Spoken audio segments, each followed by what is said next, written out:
there definitely are cliques. You can go to the cafeteria and see different groups sitting together. Without meaning to, many high school students divide up into racial cliques. You can sort of see it in the cafeteria. If you're an Armenian or if you're Latino, you identify with those people, and people tend to go where they're most comfortable. And it would be uncomfortable for an Armenian student who doesn't speak English to go and hang out with the Latinos where he has no friends, he can't communicate. You can only express a lot of your feelings in your own language. It's not because you don't want to sit with anybody else, because you have, you resent other cultures or anything. It has nothing to do with that. It's just that, it's your kind of a, when you're not speaking your own language all day, it's like a little space where you can get together and express yourself. It's just they feel more comfortable.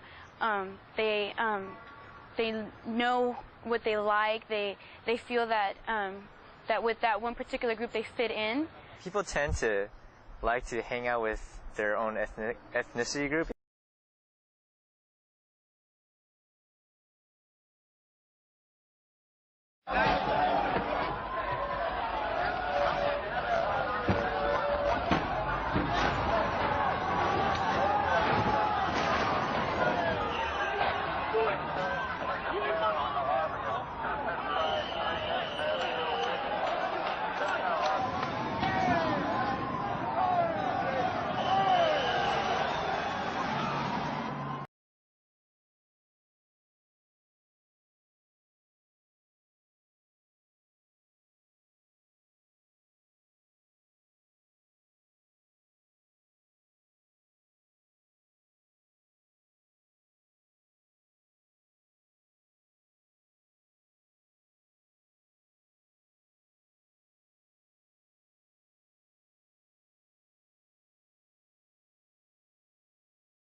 Two gangs, the whites and southern Mexicans, are squaring off, making weapons, melted down, plotting assaults, and viciously attacking each other.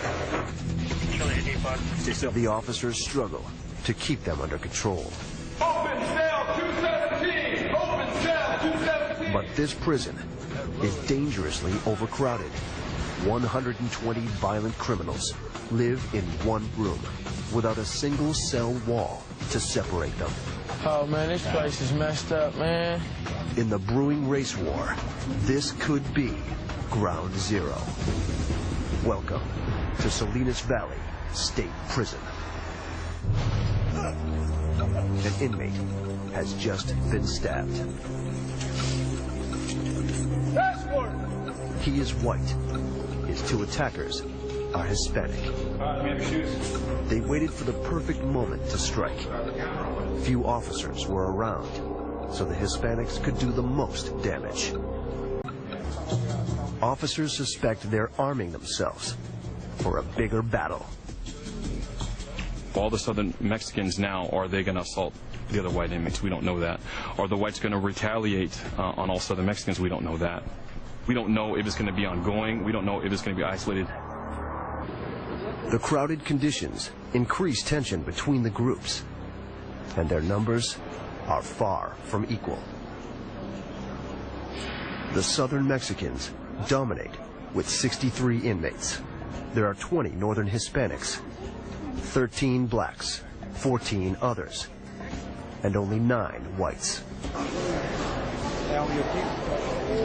Okay, cool. Brown's white jumpsuit broadcasts that he's new. Hey, I just came to visit, that's it, homie. He scans the sea of faces for one thing: other blacks. Hey, where my people at? He knows that the safest place for him is with his own race. Straight this. Salinas Valley State Prison is under a Code 2 emergency, their second highest state of alert. Officers rush to C block, but when they get there, it's over. 2 whites jumped 2 southern Mexicans on the walkway outside their cells. They struck as soon as the cell doors opened, as the inmates walked to C yard.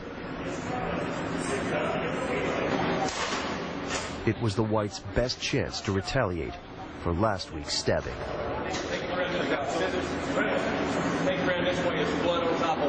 The white generals are sending a clear message. They will fight at any but tonight. All the inmates may be sucked into the race war because the battle is about to begin.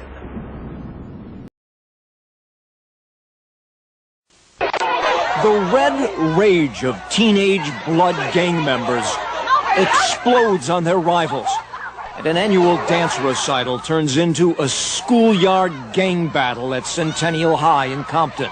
Out of the 16 years that I've been, teaching in the Compton School District, this is the worst that I've ever seen it. Gang tensions like this are no stranger to Compton. In fact, this is my Compton map. USC researcher Alex Alonso, who has already mapped out all black gang territory in LA County, says Compton leads the list. But Compton, for a city, of its size, having 36 black gangs, represented the highest percent gang turf of any city on the list. His research shows black gangs claim 54% of the territory in Compton.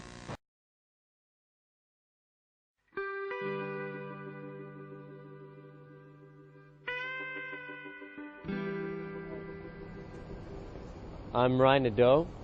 I spent last summer in Pakistan. I went for an internship, and it fell through about the time that the monsoon rains hit and the flooding was torrential. Here in the West, people didn't see a lot of what was going on in Pakistan, and I wanted to change that. I wanted to expose people to what was actually happening. So what I decided to do was take my digital camera, and I went out to these areas and I took video footage. My friend Ali called me one day and told me he had a village that we should go to. And no NGO, no government assistance had come to this place. And I got different footage of the rubble of what used to be an entire village of thousands of people. Homes completely destroyed, nothing left.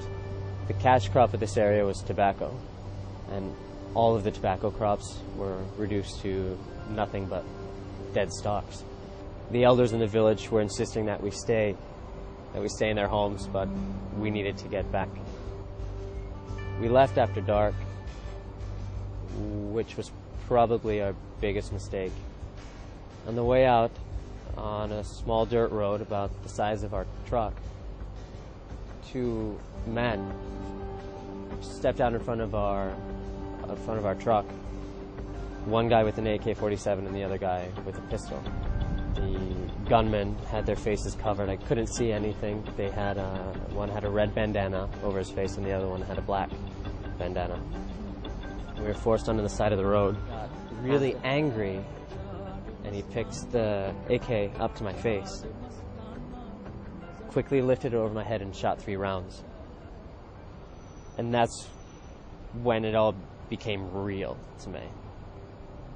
And the strangest thing is the two gunmen, were fighting over how many rupees to give us for the tolls on the way back to Islamabad. We got back in the car, we're all pretty freaked out, scared out of our minds, but we nearly just died. I had asked my friend Ali, what were they yelling? Why were they yelling at us? What were they saying? And he looked at me very seriously. He said, they were saying this. The floods came 3 weeks ago. We went to the government. The government turned us away. You rich people, you don't care about us. If we didn't have guns, you would have never stopped. This is what we're reduced to. This is what we have to do to feed our families.